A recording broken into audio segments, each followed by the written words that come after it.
Tide detergent powder काफी सालों से अमेरिका में मार्केट लीडर रहा है, लेकिन जैसे ही सन 2000 में वो इंडिया में एंटर हुआ वो पूरी तरह से फेल हो गया क्योंकि वो इंडियन कस्टमर्स को समझ नहीं पाया।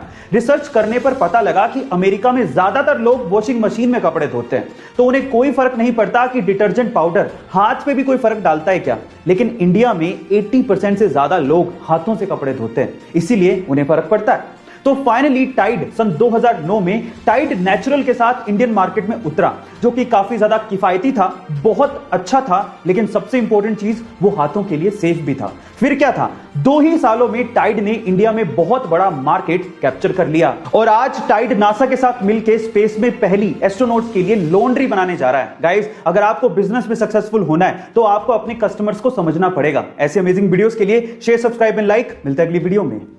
गाइस, क्या आपने इन प्रोडक्ट्स के बारे में सुना है? Fevicol, Fevistik, Fevikwik, doctor Fixit, M Seal, obviously जरूर सुना होगा।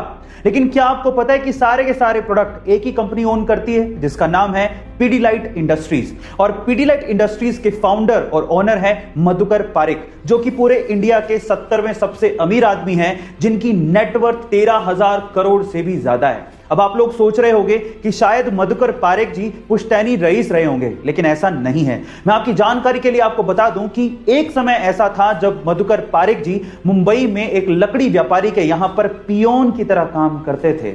गाइस, इसीलिए कहते हैं कि बड़े सपने की शुरुआत हमेशा छोटे से ही होती है। काम छोटा या बड़ा नहीं होता, इरादे मजबूत होने चाहिए। ऐसे अमेजिंग वीडियोस के लिए शेयर, सब्सक्राइब एंड लाइक। मिलता है अगली वीडियो में। नायक मूवी में एक दिन का सीएम वाला मजेदार कॉन्सेप्ट तो आपने जरूर देखा होगा। सिर्फ एक दिन के लिए सीएम बन के देखो। लेकिन वो तो मूवी थी, असल जिंदगी में थोड़ी ऐसा कुछ होता है। अगर आप भी मेरी तरह कुछ ऐसा ही सोचते थे तो 24 जनवरी 2021 को जो हुआ उसने हम दोनों को गलत साबित कर दिया। जी हां गाइस, इसी दिन हरिद्वार की 19 वर्षीय सृष्टि गोस्वामी को उत्तराखंड का एक दिन का सीएम बनाया गया। 24 जनवरी को ही क्यों? क्योंकि इसी दिन नेशनल गर्ल चाइल्ड डे था और उसी को सेलिब्रेट करते हुए ऐसा किया गया।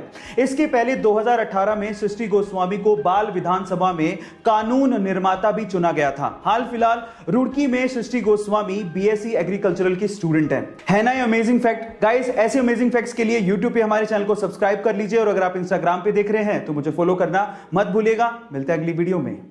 24 नवंबर 1971 को पोर्टलैंड से सिएटल जाने के लिए डीबी कूपर नाम का एक आदमी एक फ्लाइट पे चढ़ता है। जैसी फ्लाइट हवा में होती है वो अपने पास ही खड़ी एयर होस्टेस को एक लेटर पकड़ाता है जिसमें लिखा होता है कि मेरे पास बॉम्ब है और तुम तुरंत मेरे पास आके बैठो। जैसी एयर होस्टेस कूपर के पास आके बैठती है वो उसे बॉक्स खोल के बॉम्ब दिखाता है और कहता है कि मुझे $2 लाख प्लस 4 पैराशूट चाहिए, नहीं तो मैं सबको उड़ा दूंगा।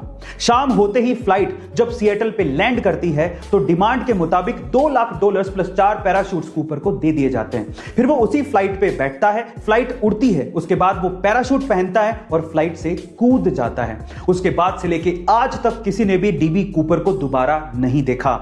एफबीआई ने खूब सर्च करने की कोशिश की लेकिन वो डीबी कूपर को दोबारा ढूंढ ही नहीं पाई। फाइनली 2016 में एफबीआई ये फाइल हमेशा के लिए बंद कर देती है। गाइस, ये कोई फिल्मी घटना नहीं है, इसे आप गूगल पे भी सर्च कर सकते हैं। ऐसी ही मिस्टीरियस वीडियोस के लिए शेयर, सब्सक्राइब एंड लाइक। मिलते हैं अगली वीडियो में। इंग्लिश में कई चीजों के नाम इतने वियर्ड हैं कि जिसे सुनने के बाद आप अपनी हंसी रोक ही नहीं पाओगे। कैसे? एग्जाम्पल देता हूं। जैसे कि इंग्लिश में ह्यूमंस के ग्रुप यानी कि इंसानों की टोली को मोब या क्राउड कहा जाता है, वैसे ही क्या आप जानते हैं कि उल्लुओं की टोली को क्या कहा जाता है? उल्लुओं की टोली को इंग्लिश में पार्लियामेंट कहा जाता है। इसी तरह से वाइल्ड बीस्ट की टोली को कंफ्यूजन, जिराफ की टोली को टावर, राइनोस की टोली को स्टबर्ननेस और पांडास की टोली को एम्बैरेसमेंट कहा जाता है। अब इन्हें इनाम क्यों दिए गए आप लोग चैट सेक्शन में जरूर लिखिएगा और ऐसे अमेजिंग वीडियोस के लिए शेयर, सब्सक्राइब एंड लाइक। मिलते हैं अगली वीडियो में।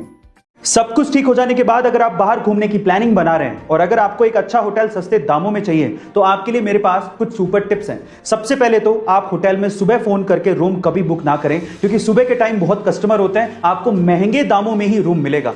ज्यादा रात हो जाने पर भी रूम्स महंगे मिलते हैं क्योंकि होटल वालों को पता होता है कि आपके पास कोई चॉइस नहीं है। तो फिर सस्ते रूम्स कब मिलते हैं? सस्ते रूम्स मिलते हैं शाम को 5 से लेके 7 बजे तक। तब सारे चेकआउट कर चुके होते हैं, रूम्स खाली होते हैं, आप तब बुक करिए, आपको सस्ता मिलेगा। इसके अलावा अगर आप ऑनलाइन बुक कर रहे हैं तो इससे अच्छा तो यह है कि आप ऑनलाइन डिस्काउंटेड प्राइस देख लीजिए, होटल को डायरेक्टली कॉल कीजिए, तब आपको वो रूम सस्ते दामों में भी मिल सकता है। गाइस, आपको ये सुपर टिप्स जान के कैसा लगा कमेंट सेक्शन में जरूर लिखेगा और ऐसे अमेजिंग वीडियोस के लिए शेयर, सब्सक्राइब एंड लाइक। मिलते हैं अगली वीडियो में।